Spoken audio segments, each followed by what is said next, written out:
ஒரு ஊர்ல கந்துவட்டி ராமன் அப்படின்னு ஒருத்தர் வாழ்ந்துட்டு வந்தாரு. அந்த கந்துவட்டி ராமன் ரொம்பவுமே கொடுமைக்காரரு. ஊர்ல இருக்கிற எல்லாருக்கும் கந்து வட்டிக்கு பணத்தை கொடுத்துட்டு அதுக்கு அளவுக்கு அதிகமான வட்டியை வாங்குவாரு. கொடுக்கலன்னா ரொம்பவுமே ஊர் மக்களை சித்திரவதை பண்ணுவாரு. எல்லாரும் அவருக்கு பயந்துட்டு அதிக அளவிலான வட்டியை கட்டிட்டு வந்தாங்க. அவருக்கு ஒரு பையன் இருந்தான். அந்த பையன் ரொம்பவுமே பணத்திமிர் பிடிச்சவன். அவனுக்கு யாரோட கஷ்டமும் புரியாது. வேலைக்கு இருக்கிறவங்களையெல்லாம் அவன் மதிக்கவே மாட்டான். எப்பவுமே அவங்கள ஏதாவது எரிஞ்சு விழுந்து திட்டிகிட்டே இருப்பான். தோட்டக்காரரை கூட திட்டுவான். வயசுல மூத்தவங்க அப்படின்னலாம் அவன் பார்க்க மாட்டான். இவங்க அப்பா இவன் கேட்கும் போதெல்லாம் இவனுக்கு பணத்தை அள்ளி அள்ளி கொடுப்பாரு. இதனால இவனுக்கு பணத்தோட அருமை தெரியாமையே இருந்துச்சு. இவன் பணம் செலவு பண்ணுறத பார்த்துட்டு மற்ற ஊரில் இருக்க ஏழை பசங்கள்லாம் ரொம்பவுமே வருத்தப்படுவாங்க. ச்சே, நமக்கு ஒரு வேளை சாப்பாட்டுக்கு கூட வழி இல்லை, ஆனால் இவன் இந்த அளவுக்கு பணம் கையில் வச்சிருக்கான்னு சொல்லி ரொம்ப வருத்தத்தோட பார்ப்பாங்க. இவன் மற்றவங்கள பற்றி ஒரு நாளும் கவலைப்பட்டதில்லை. இந்த மாதிரி அவன் ரொம்பவுமே சந்தோஷமா வாழ்ந்துட்டு இருந்தான். ஆனால் திடீர்னு ஒரு நாள் அவங்க அப்பாவுக்கு உடம்பு சரியில்லாமல் போச்சு. அப்படி உடம்பு சரியில்லாமல் போனதில் அவருக்கு ரொம்பவுமே பணம் செலவாச்சு. மருத்துவரும் இவரை காப்பாத்துறது ரொம்ப கஷ்டம் அப்படின்னு சொல்லிட்டாங்க. ரொம்பவுமே அவர் படுத்த படுக்கை ஆயிட்டாரு. இதனால வர்ற வருமானமும் குறைஞ்சிருச்சு. அங்க பணிக்கு இருந்த அத்தனை பணியாட்களும் வேலையை விட்டு போயிட்டாங்க. இவனுக்கு வீட்டில் சாப்பாடு செய்து கொடுக்க கூட ஆள் இல்லை. அதனால இவன் உறவினர்களோட வீட்டுக்கு போகலான்னு சொல்லிட்டு போனான்.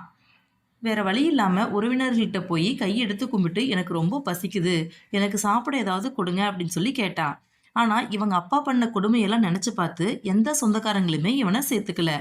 ஒரே ஒரு சொந்தக்காரர் மட்டும், வா நீ என்னோட மரம் வெட்டுற குடோன்ல வேலை செய் அப்படின்னு சொல்லி கூப்பிட்டாங்க. சரின்னு ஒத்துக்கிட்டு அவனும் அங்க வேலை செய்ய போனான்.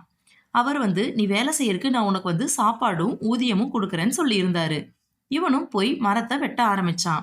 ஆனா இவனுக்கு அது ரொம்பவுமே சிரமமா இருந்துச்சு. ரொம்ப கடினமான வேலையா இருந்துச்சு.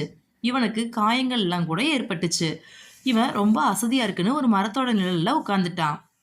ஆனா அந்த நேரம் பார்த்து அங்க வந்த ஒருத்தர், இப்படியெல்லாம் நீ உட்கார்ந்து வேலை செஞ்சா எப்படி உனக்கு நாங்க ஊதியம் கொடுக்கறது?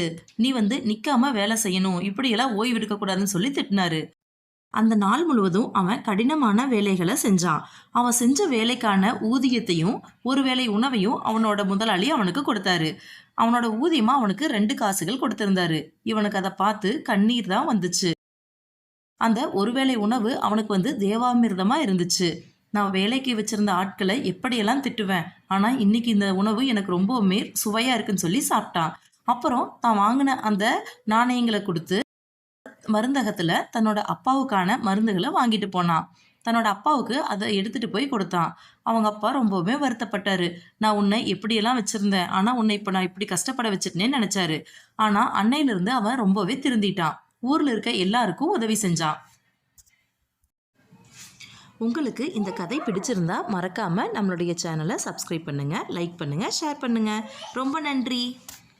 லேர்னிங் பட்டர்ஃப்ளை சேனலில் சப்ஸ்கிரைப் பண்ணுங்கள், லைக் பண்ணுங்கள், கமெண்ட் பண்ணுங்கள், ஷேர் பண்ணுங்கள்.